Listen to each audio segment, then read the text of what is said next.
অনেকেই মনে করেন খাওয়ার পর মিষ্টি ও ফল খাওয়া এটি হচ্ছে সুন্নত।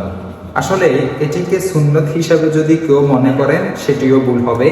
কারণ সুন্নত বলতে কি বোঝায়? সুন্নত হচ্ছে যা রাসূলুল্লাহ সাল্লাল্লাহু আলাইহি ওয়াসাল্লাম নিয়মিত আমল করেছেন, বা এটি নবী করিম সাল্লাল্লাহু আলাইহি ওয়াসাল্লামের অভ্যাস, অথবা নবী করিম সাল্লাল্লাহু আলাইহি ওয়াসাল্লাম এটি করার জন্য উৎসাহ প্রদান করেছেন। নবীর পরিবারে দিনের পর দিন, মাসের পর মাস চুলায় আগুন জ্বলত না।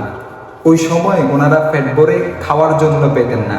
তো এই অবস্থায় ওনারা কিভাবে এই বিলাসিতা করবেন যে খাওয়ার পরে সব সময় ফল খাবেন, সব সময় মিষ্টি খাবেন?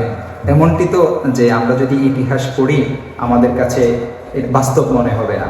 তবে হ্যাঁ, রাসূলুল্লাহ সাল্লাল্লাহু আলাইহি ওয়াসাল্লাম মিষ্টি পছন্দ করতেন, যা সহিহ বুখারীর 5431 নং হাদিস এবং আরো কিছু হাদিস দ্বারা প্রমাণিত।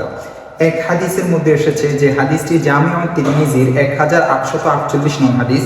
সেখানে খানা খাওয়ার পর রাসূলুল্লাহ সাল্লাল্লাহু আলাইহি ওয়াসাল্লাম খেজুর খেয়েছেন, এই কথা প্রমাণিত। সম্ভবত এই হাদিসকে কেন্দ্র করে বলা হয় খানা খাওয়ার পর ফল এবং মিষ্টি খাওয়া এটি সুন্নত, কারণ খেজুর তো মিষ্টি এবং এটি একটি ফলও।